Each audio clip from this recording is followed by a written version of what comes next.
I can't tell you how many times where I'm in a room and there are tears because it's the first time that they have joint goals. Mm-hmm. Yeah. And that's just a beautiful place to be as a family, as a couple, and then also the conversations that you would have with your children later as they become young adults. Your relationship with money matters. I'm Michelle Perkins, and this is the Money and You podcast, where I will be breaking down your relationship with money, offering tough love money tips, and a money dating plan that will focus on lifting the barriers to success to help pave the way for better money practices and increased wealth. It's time to take control to live a limit-free life. It starts today. Hello, and welcome to this episode of the Money and You Show. Very excited to bring a fantastic guest to the show today. So I'm not going to chit-chat here. I'm going to bring her right on because you are going to love listening to Kim Curtis. Kim Curtis she's got a lot of letters after her name. Kim Curtis, CFP, ChFC, CLU, CAP, AEP, MSFS, is committed to creating a new paradigm around money, prosperity, and abundance. Her mission is to reveal life's best-kept secrets for the mastery of money. Kim is considered among the world's foremost experts in building wealth consciousness. She has directly worked with thought leaders, celebrities, entrepreneurs, and countless individuals looking to create an impact and flourishing, prosperous life. It's her experience that helps people change the way they think about money and life. Kim is CEO of Wealth Legacy Institute in Denver, Colorado, and her groundbreaking work in a client-centric planning model is the cornerstone of her firm's holistic and highly successful approach to integrated wealth management. The Planning Life Experience was awarded by the Editor's Choice by the Journal of Practical Estate Planning. As an award-winning wealth management advisor working at the intersection of money and life, Kim is a speaker and best-selling author of Money Secrets, Keys to Smart Investing and Retirement Secrets, Keys to Retiring Happy, Healthy, and Free. She's recognized by the American financial planning industry as having achieved the highest level of competence and expertise. She has shared the stage with astronaut Buzz Aldrin at the U.S. Military Academy at West Point, received the Financial Innovator Award with the Business Expert Forum at the Harvard Faculty Club, and has been featured on the Jumbotron in Times Square. She's advised governors of states, national TV personalities, and even cage-fighting superstars in the UFC. She's been profiled on NBC, CBS, ABC, Fox, and CW, as well as the Wall Street Journal. And we are so fortunate to have her here today on the Money and You Show. Yay! Thank you, Kim.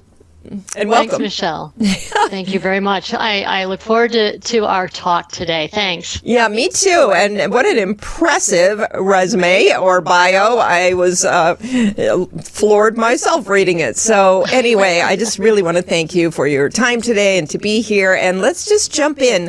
I love that bit about money, the intersection of money and life. Do you want to just comment on that for a minute? Oh, happy to. I'm in wealth management, and so I believe that how we do money is how we do life, and that money is this invisible thread that navigates through every part of our human existence. And so if our head is in the sand around money, trust me, it's in the sand on other areas of your life.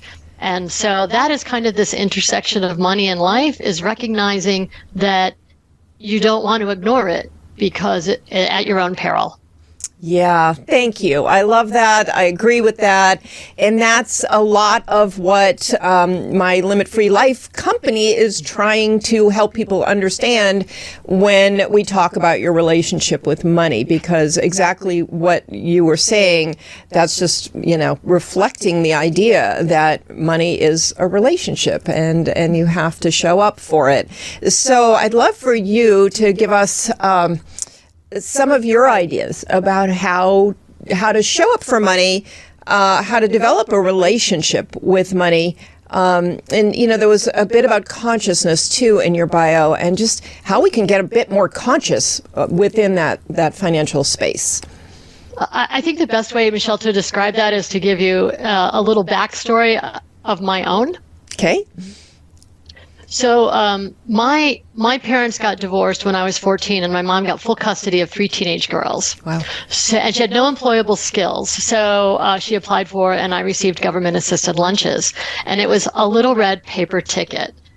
Similar to a lottery ticket, not like a raffle ticket that you see today. That's exactly what it looked like. And I would have to give that to the cashier every day at lunch. And I would go to the furthest line away from my peers, and right before, and I would kind of pull it out of my pocket and put it under my plate. And right before I got to the cashier, I'd kind of look behind me and make sure that none of my friends were nearby before I had to actually physically hand that to her. And the shame around, everyone knew when they saw that ticket that you were the poor kid, and that my parents were divorced and that couldn't afford lunch, and the whole story around whatever I told myself at that time. Right. One of the things that my mom had was a value of your education. And so to get your education because no one could take it away from you. And that's what happened to her, which is why she had no employable skills. So I went to undergrad and then went to law school. And I had no business having school loan debt. I had no understanding of what that meant to my credit report, but defaulted within 6 months on my school loan debt. And at the time, in today's dollars, it was about $92,000. Wow. Okay. So imagine, and I'm sure there are many viewers and listeners out there that have felt the albatross of college debt and education debt, and how it feels hard to really get beyond that. But I had an anonymous donor pay $1,000 on my school loan debt. And remember, I was not paying attention to this. So the fact that I even opened this statement to see that the balance went down, not up, was in itself remarkable. And because it was anonymous, I could not ask them, why me, or what do you want from me? I had to ask those questions to myself. And so the question was, wow, if someone believed in me that much, who is it that they believe in? Who am I, and what do I believe in about me?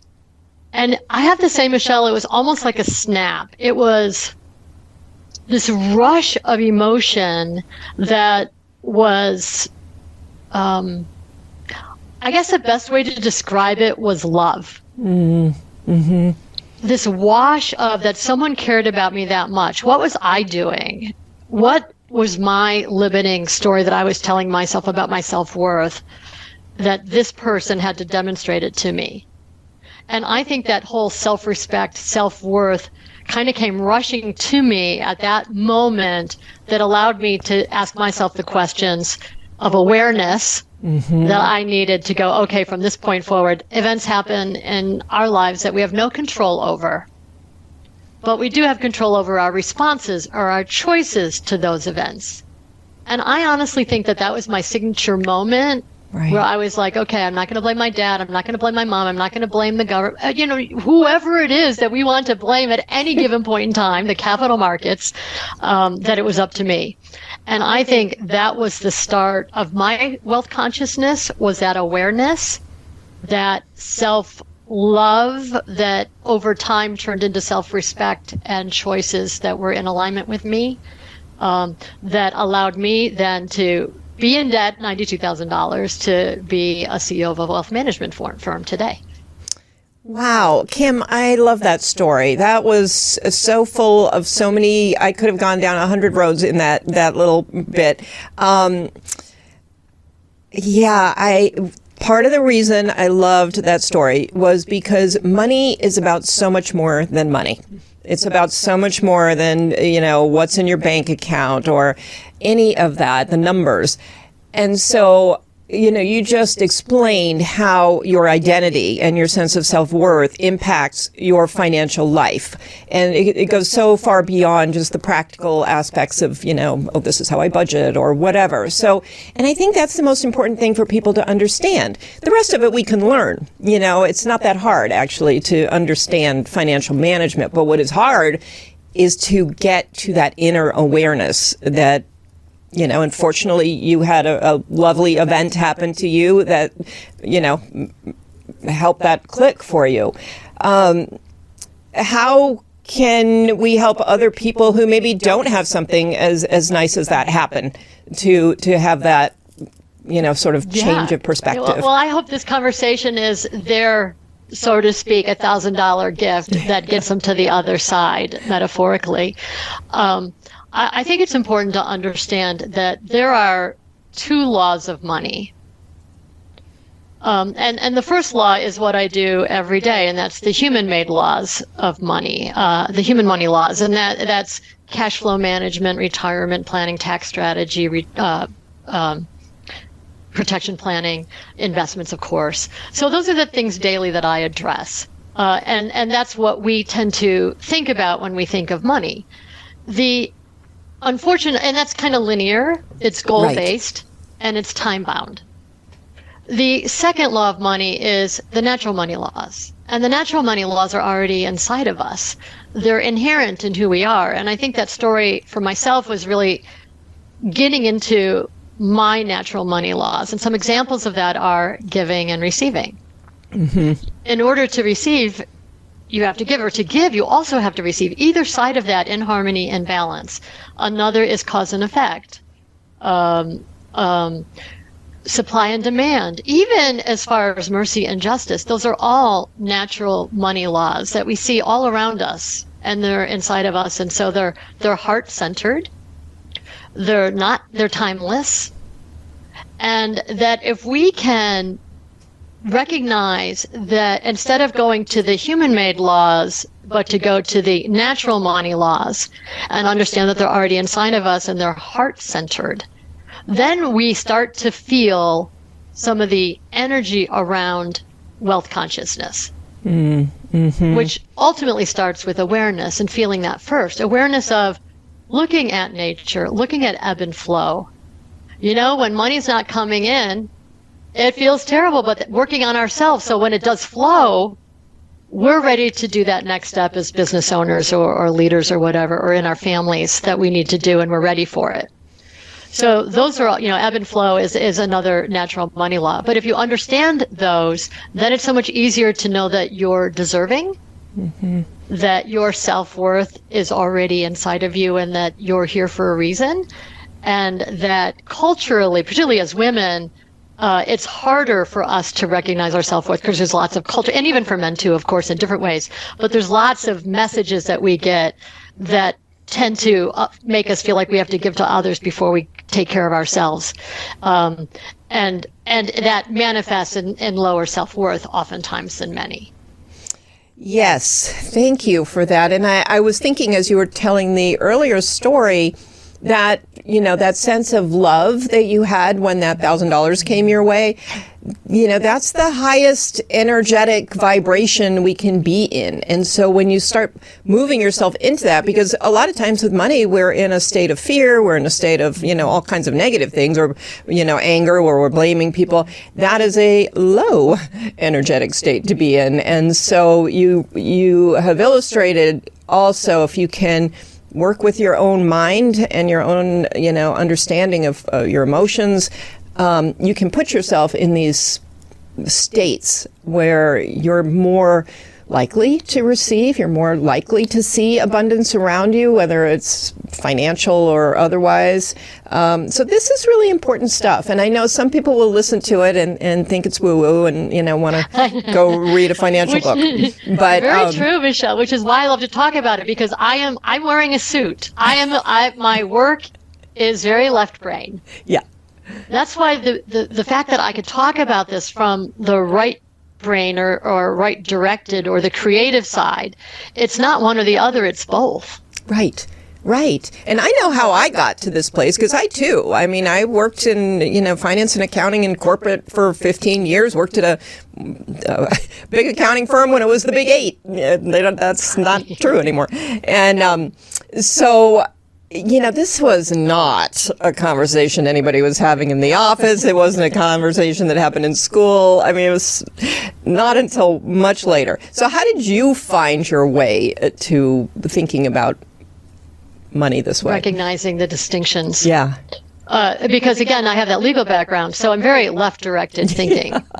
But the fact that I had that experience early on allowed me to be curious enough to ask different questions.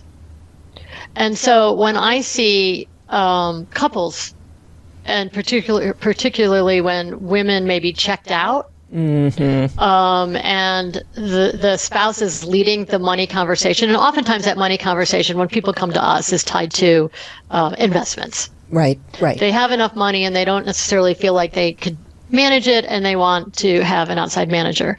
To bring the spouse in to talk about goal setting and family and aging parents and education funding and family dynamics. For the first time, it's a conversation that perhaps she's interested in, and one, she can have a voice at the table. And so I think what we do really well is allow for that container so that both can be heard, and that for many, the conversation is actually really interesting. It doesn't have to be about investments. Investments is actually a very, very tiny piece of this bigger picture of who you are and how you show up around money. Because remember, it navigates every part of our existence as it relates to our relationships with our spouse, our children, our aging parents. It's every part of that. Right. So if we can be aware and curious enough to go, what does this look like? I'm curious as if I participated in this conversation with my mate, how much better that would be in terms of our joint outcome. And that, I can't tell you how many times where I'm in a room and there are tears because it's the first time that they have joint goals. Yeah. And that's just a beautiful place to be as a family, as a couple, and then also the conversations that you would have with your children later as they become young adults. Yeah, and what a great sort of model to set for your kids, that you're both involved in the process. Because I do think what most, well, I don't even know if it's most, but what I see a lot, is that there's one or the other in the family who's taking care of the money. And I think even the kids see that can be precarious. Like, I can think of situations where the kids are actually thinking, if anything happened to dad, he literally, or to mom rather, dad would not even know what to do. Particularly on budgeting and cash flow. Oftentimes, the female is handling the day-to-day and knows everything about the household expenses. Right. But maybe nothing about the long-term investments.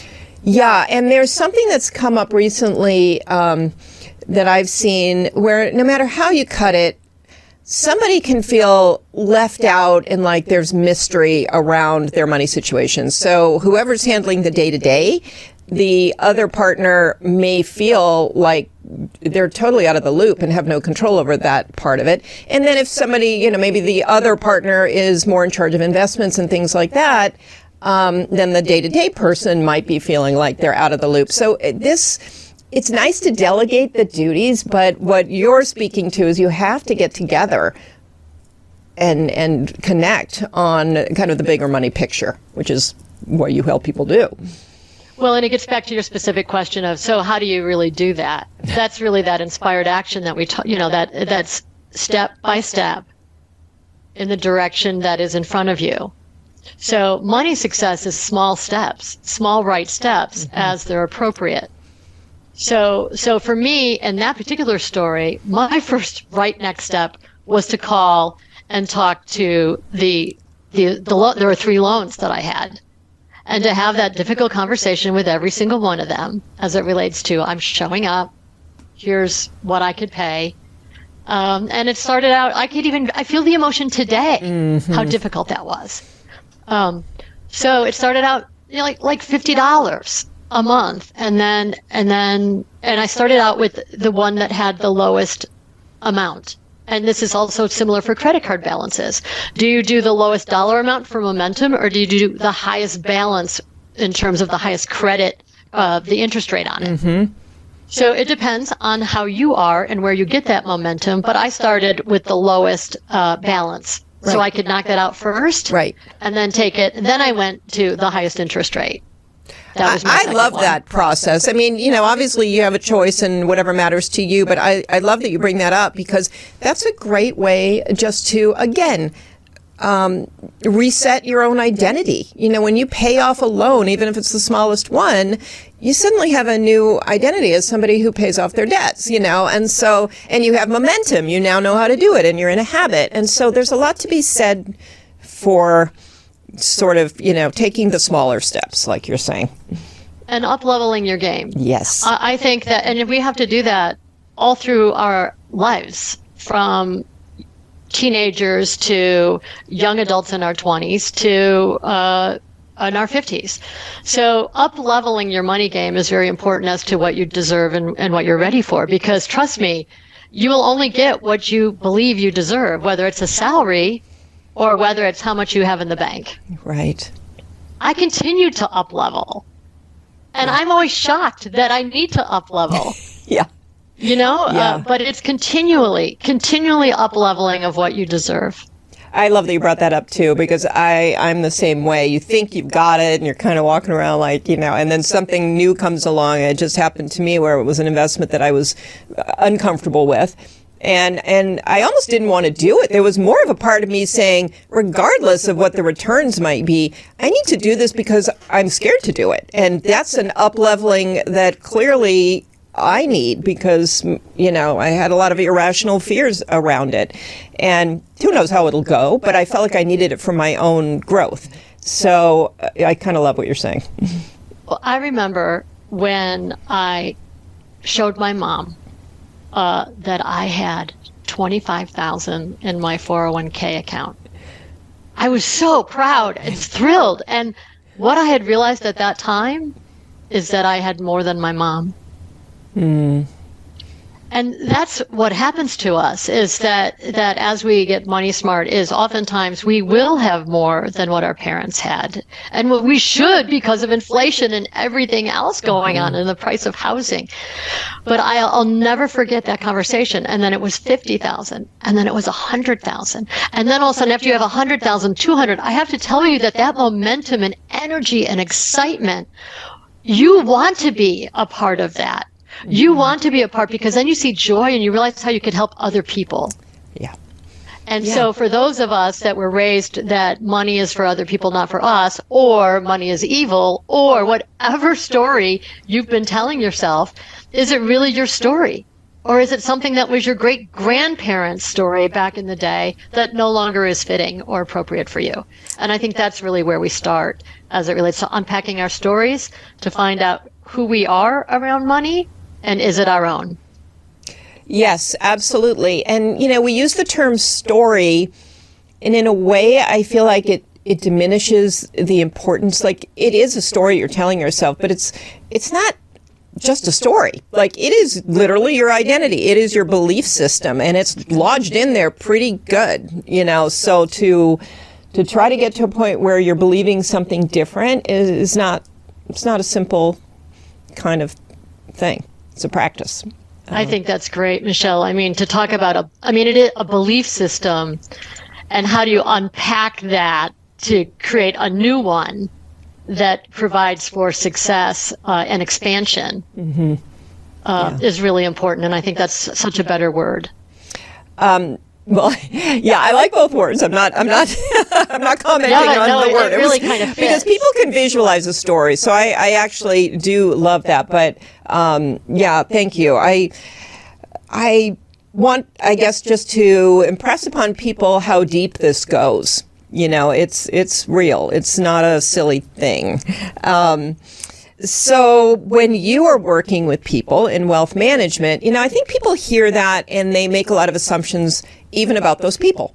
They're already wealthy because they're speaking to a wealth manager. What do you have to say about, the clients who come to you? Do they have their own stories? I mean, are there issues there, even though they're in good enough shape to be talking to you? I think that's, again, a belief that we have, that people with money have already figured it out. Yeah. That they already feel worthy, that they already feel this. And I think that it's just so important for us to, one day at a time, recognize where we are. Because when you see someone up there or out there, or whether it's an athlete or somebody that's important to us, trust me, we all daily have self-worth, or who am I, or imposter syndrome questions. They don't go away. Yeah. it really is up to us to continually have the curiosity of, and be aware. And awareness, of course, is that number one thing that allows us then, if we're aware, we're more likely to make different decisions for ourselves that are more in our favor. Because remember, events happen in our life all the time, but what is your response to that, or the choices that you're going to make to create better outcomes for yourself around money? And I think that's really, really important to understand that regardless of someone's perceived wealth or perceived success, recognize that they are just like you and me and have the same daily struggles. Yeah. Thank you for that. This is so good. I'm loving this conversation. It does make me think about relationships, and I love to equate the two, because in another relationship, maybe it's, a more interpersonal relationship, waiting until you feel like you look exactly the way you want to look, or you feel exactly the way you want to feel, or you're at a certain career stage that you feel you need to be. If we wait for all of these things before we have a relationship or allow ourselves to, that's not going to work that well. So, and it's the same with money. I mean, we sort of wait until we're earning enough or we're doing whatever. And so, I think it's so important to start early. Maybe obviously make some mistakes. I mean, it's not a maybe thing. We all make so many mistakes with money. I feel like that's how we're taught about money in this country, sadly. There's not really an anything education. In life. What's that? That's how we're taught anything in life, is mistakes are learnings. Yeah. So every day, whether it's money or our choices that we make daily, are course corrections to a different path. Yes, that is so true. I mean, it rubs me the wrong way a little bit more with money, because time and money are so connected. And the earlier we start doing things well, the better off we will be in the long run. So I do have an issue with the fact that we aren't taught more, but we do learn from mistakes. And that was one thing I wanted to kind of add into the show, starting with you, Kim, is, to just kind of reveal some of the mistakes. And maybe other people don't have to make them the way we have. So is there a mistake that you can think of that you could offer up so people can learn from that? Yeah, there are many, many, but I'll just start with one. And we already talked about it a little bit, is just getting started. Taking your head out of the sand and really saying, I am going to make different choices about money, and I am going to be in charge of my own boat, so to speak, and not, instead of letting it float to the sides, is really inspired action. So I would say the number one thing is just start. Mm-hmm. Start. Whatever your heart, that, again, from those natural money laws, whatever your heart is telling you is that first step, have that conversation with your spouse that I'm in debt. Mm-hmm. I have credit card debt. I want to admit it to you. Whatever that start is that we need to do to fess up to ourselves or to someone else, maybe that's the first step. Maybe it's you're not participating in your retirement plan if you're lucky enough to have one at work. If you're an entrepreneur, create one for yourself. Set up a simplified employee pension or a solo 401k or whatever it is. Do something today that is inspired action that allows you to break through whatever that block is to get started. Because once you get started, it's everything we talked about already. That momentum is huge, and it feels so good, and then you just feel so much better about yourself. Yes. And set it and forget it, particularly with a retirement plan. Don't take a loan from it. That's the worst place to take a loan. Set it and forget it. And when the markets kind of go south, which they invariably do, keep your allocation the same, and because you're then buying in when the market's low, so you're buying more shares. So don't mess with your retirement plan during down markets. Look at it as opportunity, as long as you're not near that retirement goal. And even if you are near that retirement goal, you still probably have 30 more years for that money. So, and in money timelines, anything less than 5 years should not be invested in the stock market. It should be in safe investments for a particular goal. So if you have a goal within 5 years, you should have it in a savings account or some kind of account that pays. Now we have interest income that we haven't had in a while. So if you could get 4% or a 1-year CD, maybe higher than 4.5%, how lucky are we right now? Yeah, I agree with you. And I love that because you're very calmly talking about the ebbs and flows and the changes in the market. And there is such panic around it. And of course, it's, whatever's happening isn't going to last. And so, yeah, I really like that approach for people. And there was something that came up. Oh, you mentioned something about fessing up.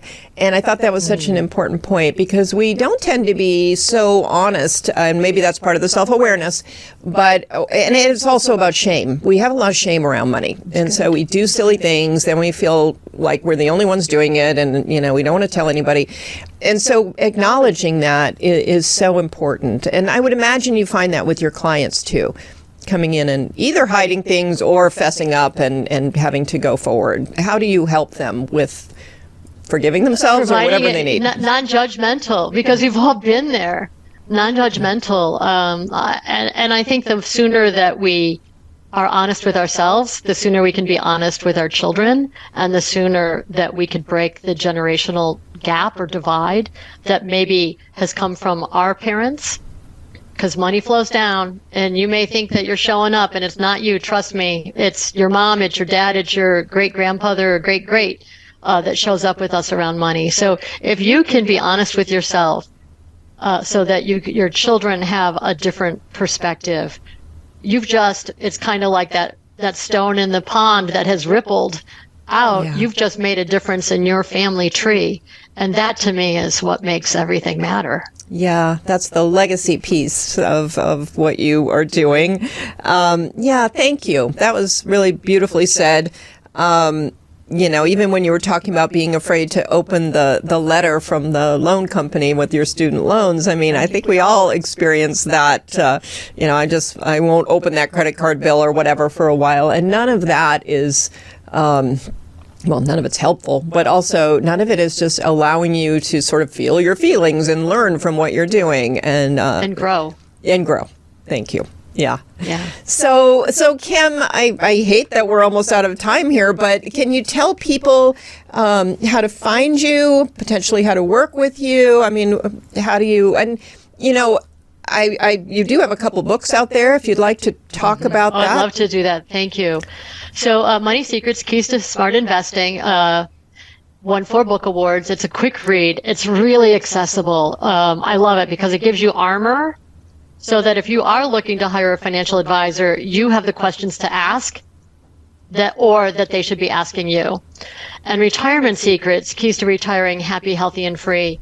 That is more of a lifestyle book. I had 3 different clients within a matter of 2 months ask me as they were getting close to retirement, do I have any suggestions on a book to read on how to do it, how to do retirement, unrelated to money? And I was like, oh, wow. And being the data girl that I am, I did a lot of research and read a lot of books and recognized that there really wasn't a book that really was written in a way that was done well. And so that's what that book is. And both of them are on Amazon. And I just love Retirement Secrets. It has a checklist on relocation checklist if you wanted to move to a different place. It has conversations for spouses to ask each other. There's so many checklists in there that are extremely, extremely valuable. And then you can, on Instagram, Kim Curtis Prosperity, follow me there. And of course, LinkedIn. Yeah. Okay. That's great. The books sound amazing. And, I'm going to read those myself. And, I hope people will go on Amazon, find the books, because especially, it's really important to read about money. That's part of the money education. And these books sound like, quick reads, but also very relevant to people's lives. Things you can Michelle, apply right away. I just realized on financialliteracypress.com, there are some freebies there that may be really helpful to the listeners and viewers. There's an aging parent checklist. Ooh, I could use that's that. 25 plus pages that my sister and I wrote when we lost our mom a couple of years ago, and recognized that we were missing some key pieces, not necessarily the money piece as much as doing a playlist of her favorite music, so that when she could no longer articulate what she wanted to hear, we had it for her that we could play when she couldn't communicate with us anymore. And so Oh, Aging Current Checklist is amazing. at financialliteracypress.com. Financial Literacy Press. Okay, that's one that has not come up before. That is great, and I love that. Having just gotten off a year of taking care of my parents, I could have used a checklist like that because you're frantic and you don't know what you're doing. So that's fantastic. Okay, well, and just so they can find you on LinkedIn, they can find you on Instagram. Is there a website that you have, or are those the best places? Those are the best places. Okay. Of course, there's wealthlegacyinstitute.com. Okay. But the others is where you're going to get some really juicy, good data stuff. Okay. Well, thank you so much for offering that to our audience, and thank you for coming in today. This was great. I think you were very inspiring. I think you make it, you kind of set a nice runway for people to start going down this path. So let's hope so, right? Yeah. No, it's fantastic. And like you said, when you do, you just feel better on so many levels. And so just start, as you also said. So thank you for being here and providing such great wisdom today. And thank you, audience, for being here. We love having you watch The Money and You Show or listen to The Money and You Show. You can find us on all the podcast platforms, on the Limit Free Life YouTube channel, on Roku. We're around. So, we love bringing you both information on your relationship with money and some practical things that you can do so that you can really boost your financial life and your financial well-being. So thank you for being here. We'll see you next week.